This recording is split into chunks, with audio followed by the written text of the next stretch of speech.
Welcome, Quita Highsmith, and thank you for taking part in the Embassy of Switzerland series on innovating in times of crisis. You are the Chief Diversity Officer at Genentech. I'm the Ambassador of Switzerland to the United States of America. Let's talk about the challenging times we are going through, and let's talk about how these very disruptive moments for the world's economy may have fostered even more creativity, more innovation, and how Genentech has been involved. But first of all, for the very few people, I guess, who do not know Genentech and the biotechnology industry in Switzerland and in the US, can you say a few words about your company? Yes. Well, first of all, thanks, Ambassador Pitteloud, for inviting Genentech and myself. Again, I'm Quita Highsmith, Vice President and Chief Diversity Officer at Genentech. And Genentech is considered the founder of the biotech industry 43 years ago in South San Francisco in California. We have about 13,000 employees, and we seek to discover groundbreaking medicines to treat patients with serious and life-threatening medical conditions. Our parent company is Roche, which was actually founded October 1st in 1896 in Basel, Switzerland. So we're very proud of our Swiss heritage, and Roche creates really innovative medicines and diagnostics tests that help millions around the world and actually employs over 90,000 people in 100 countries across the world. So Genentech has been very, very active during this COVID crisis, and if I'm informed well, you also developed the first COVID test. So how were you able to respond to this need so quickly? Has COVID changed the way you run your business, or did you have to accelerate everything, to speed up everything? How was it? 2020 has been quite a year of challenge, right? With the emergence of COVID-19, and here in the US, racial injustice has been at the forefront, and we've been really focused on speed and championing our opportunities on what we can do to make a difference during this time of COVID. And so, of course, the company, through Roche Diagnostics, has been developing assays and tests so that we can understand who has COVID, and so that they can isolate and quarantine as necessary. But we've also been working in partnership with the government on clinical trial designs so that we can provide resources and treatments for patients who do get COVID. We've been accelerating our manufacturing. We've been working with other companies such as Gilead on different treatments for COVID. And we've been working with the U.S. government on warp speed to try to ensure that the products that we are studying get to the forefront for patients. Yeah, you've been actually mentioning racial injustice and the whole discussion that arose in the U.S. After the death of George Floyd. And one of the striking things to someone who is not American was the disproportionate number of members of minorities who were affected by COVID-19 and died of COVID-19, which seems to indicate a very bad basic level of health in some parts of the population. When I grow up, I would like to be able to understand the American health system because it still escapes me. But that's maybe because I'm a continental European. But in terms of combating the social inequalities and access to health, treatments have to be affordable. So what's your reflection behind making your tests and your other treatments affordable? Well, once the pandemic really hit, the company went right into action, and we've had a deep commitment to advancing inclusive research and health equity. And in March, when COVID was coming up, one of the things that we did was we started to study the patients in communities of color that had the disease. The first study that we did, called COVACTA, we actually enrolled the first patient in the U.S. in New Orleans, Louisiana, which is a community that is highly diverse. It's also an indigent community with more than 30% of that population on state Medicaid. We then noticed that New York was obviously coming up very fast. And we did a second study called Impacta, which we just got positive results in, that the patients who were in this study had less chance likelihood to go on to mechanical ventilator. And in this study, 85% of the population were people of color, and was over 389 patients in the study. So we not only enrolled Black patients, but Hispanic patients, went to Navajo Nation, and not only just patients in the US, but around the world. For the first time, we did a study in Kenya, in Africa. We also enrolled patients in South Africa, in Peru, in Brazil, and in Mexico, so that we could really understand how is this disease impacting communities of color, and we could be on the forefront of trying to find treatment options for patients. I would not have been surprised. I haven't read the study yet, but having been an ambassador to Kenya and knowing the country very well, I would assume that the population there being much, much younger, usually better fed, because the food is actually healthier. There is less fat, less sugar. We have less underlying conditions. I would assume that the mortality rate was less than it is in the US or in the developed world. Well, partly our study was for hospitalized patients. So patients that had hospital pneumonia from COVID-19. So most of the patients were very ill in the study, right? Because they, in order to get the product, they would have had to been in the hospital with COVID-19 pneumonia. And so again, we were able to show a reduction in the need for the patient to go on mechanical ventilator, which is quite important, especially preventing them from going into the ICU. Yeah.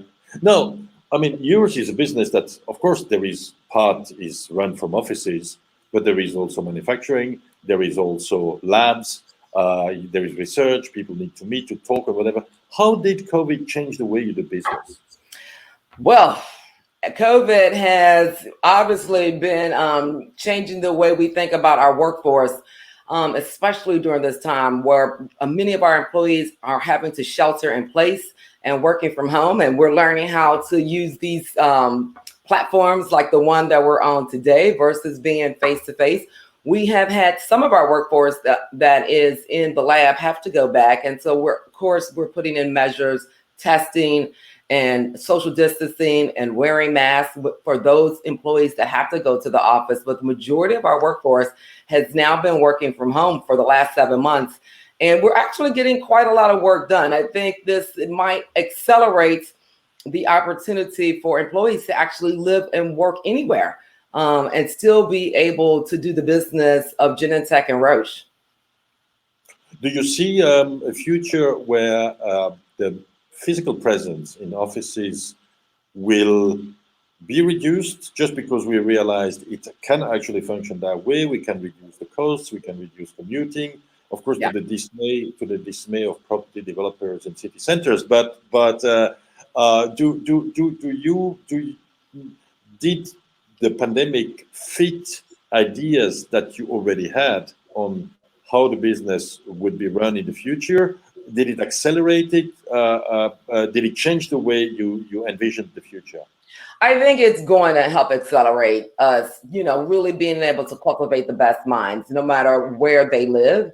And certainly we miss being in the office around our colleagues and coworkers. So I think there will always be a place for the office where we can go in and we can socialize and we can, enjoy one another's company. But I also think, do we actually need to get on that airplane and fly over to Basel, Switzerland for meetings, or can we now do more engagement with our colleagues remotely? And I think that is one of the things that we're seeing is we can get a lot of work done that we thought that we only had to be in person and face-to-face meetings. Now we're seeing that we can still accomplish the business that we need to do in a remote environment. I definitely think it's going to fast forward that ability for employees to live and work anywhere.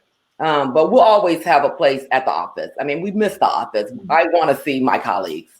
Me too, to be frank, and especially in my line of work where everything is about Yes. networking and meeting other human beings. we are getting, like everyone else, a little bit sick and tired of all these WebEx and Zoom meetings and whatever. And then this has been a tough time indeed on at least on people whose job it is to interact socially. Now, one of the words that I've been hearing again and again and again during this series of interviews is resilience. Many companies were surprised by their own resilience to such crises. Now, looking at Genentech, which of the qualities that Genentech does have has particularly contributed to creating the resilience that you have shown? You know, I've actually been just blown away by the company's ability during this COVID-19 for Genentech and Roche just to contribute so many very quick diagnostic tools. How fast we've been able to start clinical trials. The Covacta trial that I talked about, that we had enrolled the first patient in New Orleans, I believe that trial started after 14 days from when we wrote the protocol, which is really incredible. I mean, the timeline normally is months. And for us to start a trial, get the first patient enrolled within 2 weeks is amazing. So certainly the creativity, the flexibility, the dedication of the team to navigate through this pandemic are lessons that we're learning that will go forward with us in our future work, right? So that we can ensure that patients don't have delays in necessary treatments that they needed. We've been streamlining, adopting new protocols and processes. We've elevated our communication platforms from chat and email and text so we can leverage people from all across the world. And we've been working with so many great partnerships in the healthcare ecosystem, from distributors to insurance companies to patient organizations to providers, so that we can apply all the lessons learned that we have been able to obtain in these last 7 months. And I'm really excited about our ability and the future of the business to really adapt. And obviously Roche has been around since 1896, so outstanding history of adapting to the changing world. Well, I trust Roche will be here in a century from now. That's no question to me as a Swiss ambassador, that's for sure. But you think that in the medium and long term, we will see a different biotechnology industry emerge from this crisis? Do you think it will have fundamentally changed? You know, why do I ask this? Because in my younger years, I was involved in quite a series of strategic exercises in the Swiss government where we were planning for all possible contingencies, and of course, pandemic was one of them.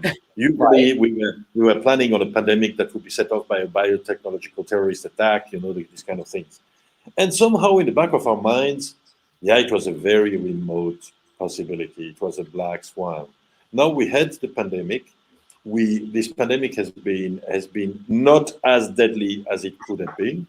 Yeah. You know, thank God it was not a Spanish flu, but the next one might be around the corner. So what's you're thinking about, you know, the future?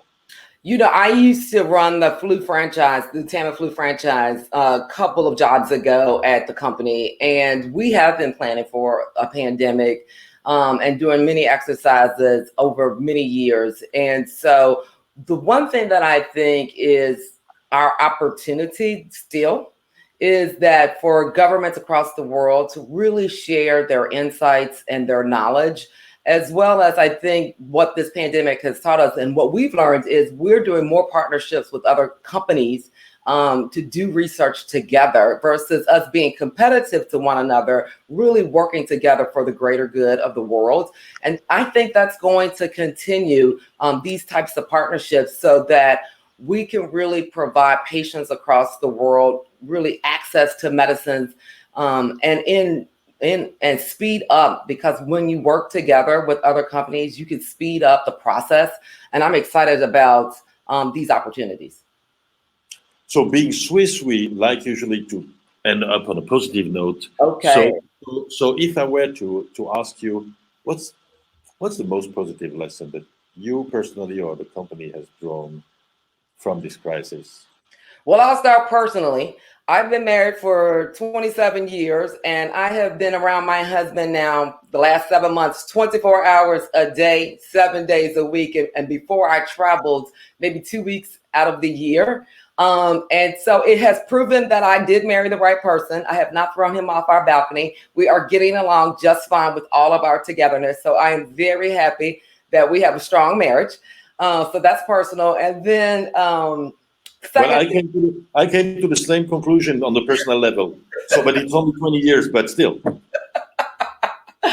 Right? That's very important. With all this togetherness, we're still together. Yep.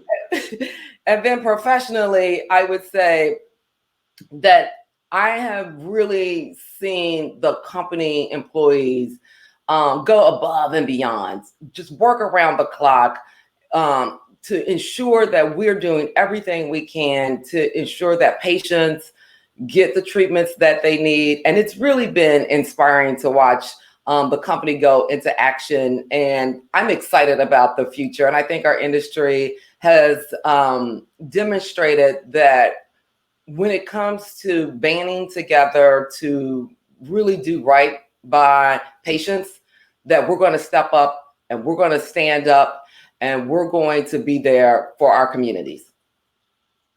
Quita Highsmith, thank you so much for this positive note. Thank you so much for this fascinating interview. I can't wait to have the opportunity to have our next meeting, but then not a virtual one, a real one, because in the end, and I love the Swiss embassy, so I look forward to coming back. Thank you, and have a great day. Thank you so much. Bye. Bye-bye.